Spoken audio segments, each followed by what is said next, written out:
submission. That can be a very scary word. It is not a popular word in today's culture, and yet that is exactly what I want to talk about today. Today I want to share kind of how my views of submission have changed since getting married, as well as how my husband and I go about the process of making united decisions. So the first thing that I wanted to share today was this illustration Elisabeth Elliot gives in one of her books. I think it was called Let Me Be a Woman, about what biblical submission actually looks like. And I wanted to share that with you because in this day and age, I think we have had so many bad examples of what submission looks like and so many wrong examples of it that I want to kind of clear up the waters. She shares this story about her and I believe it's her husband, and they're in Vienna and they're eating dinner out, I think, on some stone patio, and they're watching this couple dance. And this couple was just a pro at dancing. So she describes how she's watching the male gently lead the female through this beautiful and graceful dance. And together, because she is submitted to his leadership and he is gently guiding and leading her, they become these beautiful partners. And Elisabeth Elliot says this is the perfect example of what godly submission looks like. It's not some over-domineering man or some silent woman. It's this beautiful partnership that's created when a husband gently leads his wife and the wife is willing to submit to that leadership and enjoy the leadership her husband brings. So I thought that was a really good example, because I know whenever I watch videos like this, I read the comments and there are so many people who are saying, submission is what got my mother abused. Submission is why my sister was in this relationship that was completely horrible and was verbally abusive or physically abusive. I need to clarify that this video is for women who are in loving, stable, healthy relationships and that are seeking to follow what I believe is the biblical rule for marriage. I'll be honest, I've been in homeschool Christian groups my entire life, and I have seen some horrible, bad situations where people have taken these verses completely out of context, have taken the idea of submission completely out of what it was designed to be, and have created massive destruction and disasters with that. But I've also noticed that the best marriages I've observed have been ones where the husband is lovingly leading his wife and family, and in return, the wife is lovingly and willingly being led by her husband. So that's kind of what I wanted to share today. So I wanted to get started with a really important point that I think a lot of us can get wrong. And so in Ephesians 5:22, in 1 Peter 3:1, and in Colossians 3:18, in every one of these passages where it talks about a wife submitting to her husband, it is written directly to the wife. Wives, submit yourself to your husbands. It is not written to the husband telling him that his job is to make his wife submit. And I think this is where things go very wrong. When the husband starts to try to make his wife submit, rather than the wife reading these verses, wanting to follow God, wanting to respect and submit to her loving husband, which is also in these exact passages as well. So this is a command directly from God to women, not from God to force man to make women obey. It's completely different. So when I read this passage, I read it and I see God wrote this directly to me. God did not write this to my husband to force me to submit to him.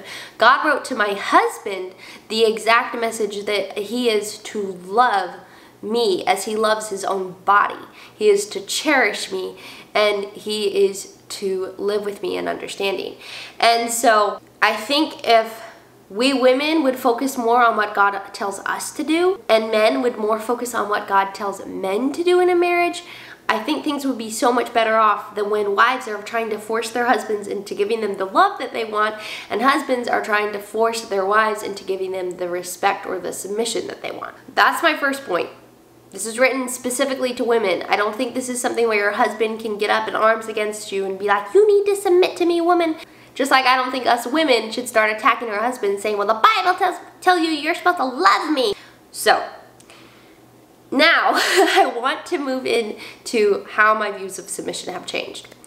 When we first got married, I kind of felt like whenever I disagreed with Danny on a topic, immediately guilty, like, am I not submitting to him?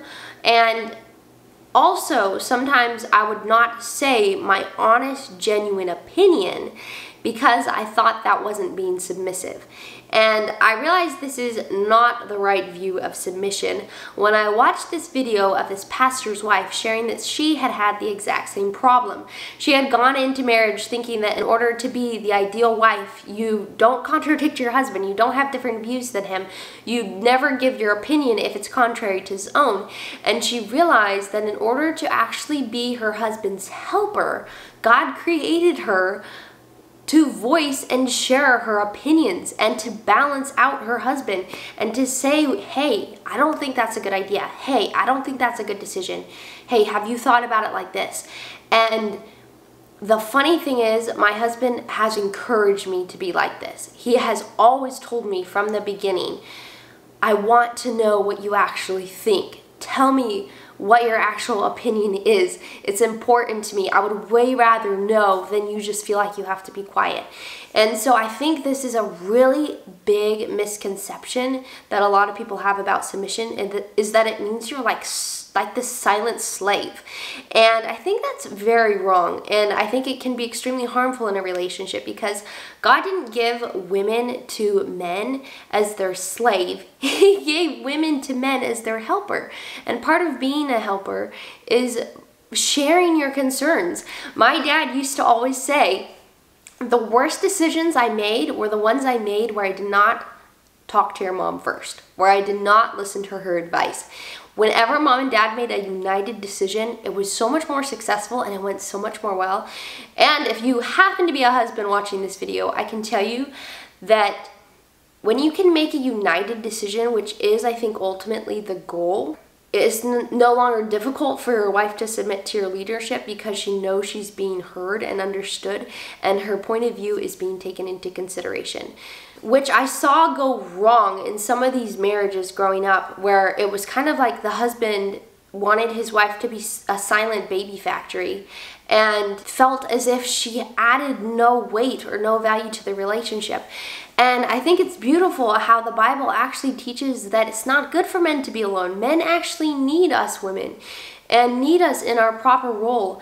And so we need to embrace that and just learn what that looks like, rather than having maybe the wrong idea of what submission is or what being his helper looks like. So I do think it's concerning if a husband is making a ton of decisions without getting his wife's input.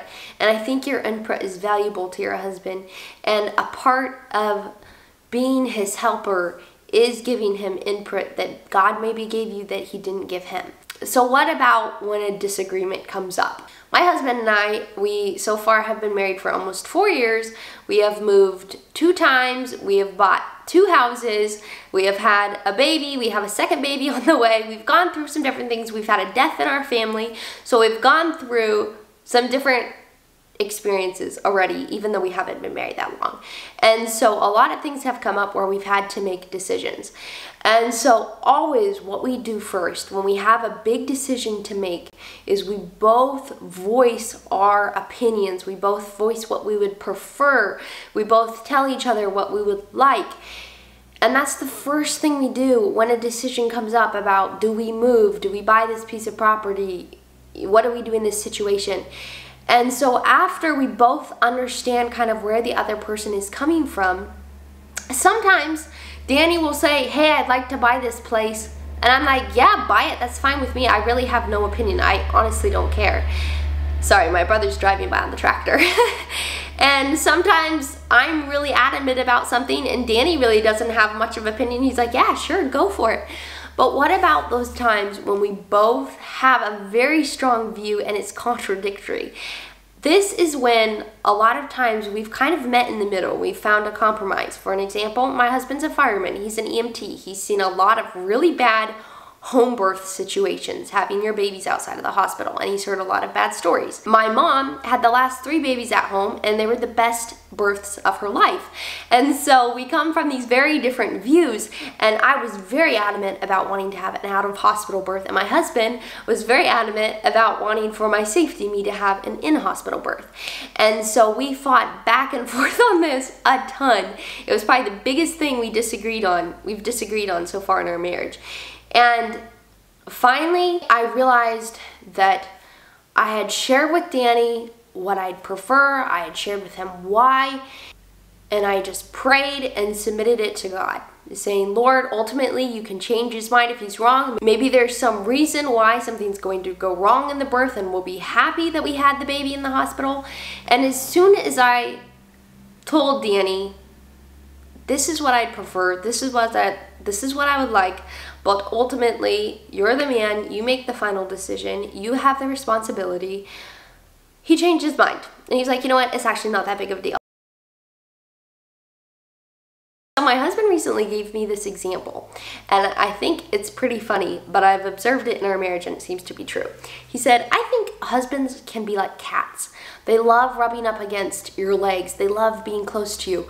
But the instant you grab onto your cat's tail and try and yank it towards you, your cat will immediately try and go in the opposite direction.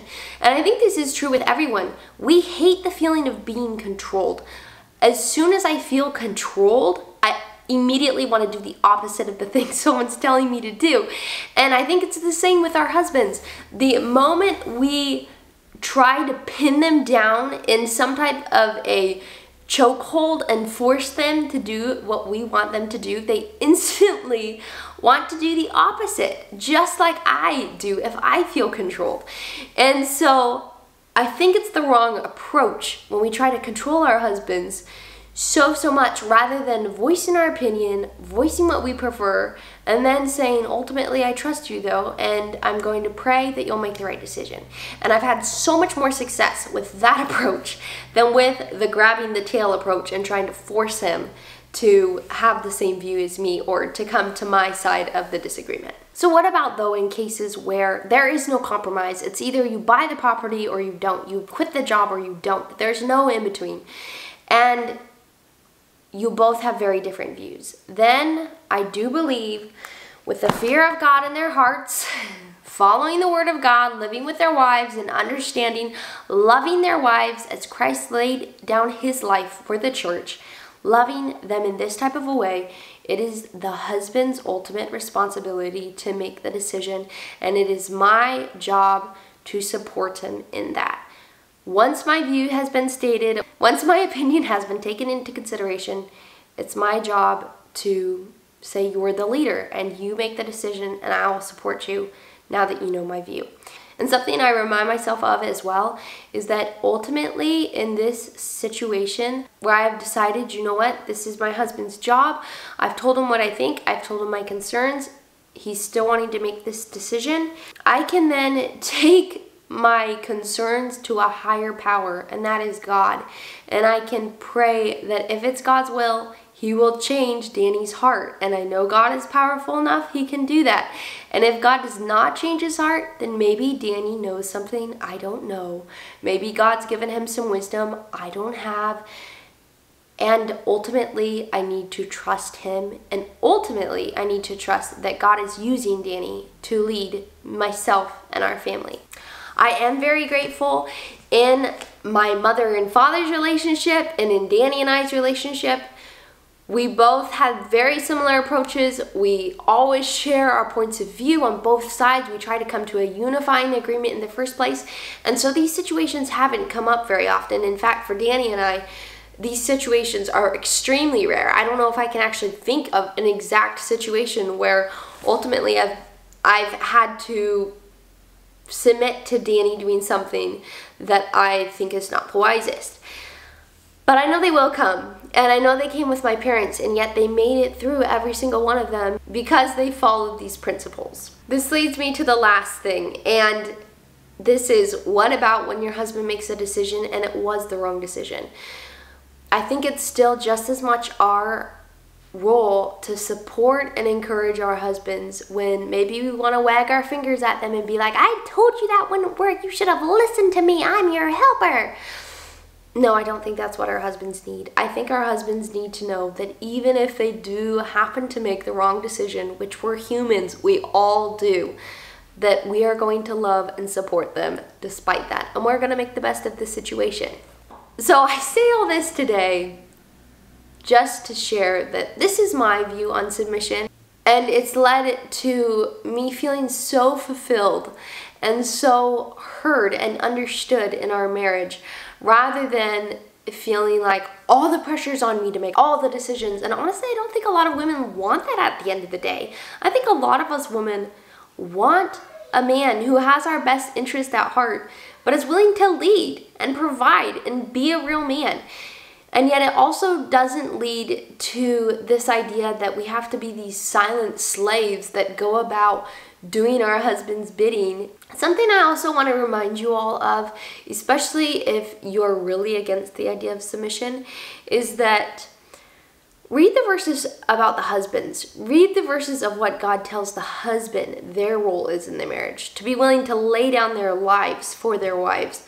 A correct understanding of marriage from the Bible is not that there is some domineering jerk of a man dragging around his wife, having her be the servant and the child bearer of his kingdom. This is not a biblical idea at all. Read those verses. Actually read what God calls men and women to. And I think it does set up for the very best and most successful of relationships and marriages. So thank you for watching. Comment down below. Let me know if you agree or disagree. Share your views, your opinions. As I mentioned before though, this is not a video for women in an abusive relationship. So you don't need to share those stories. I think those are 100% wrong, and I am absolutely against those type of situations. So, all that being said, I will see you hopefully next Saturday in my next video. Bye!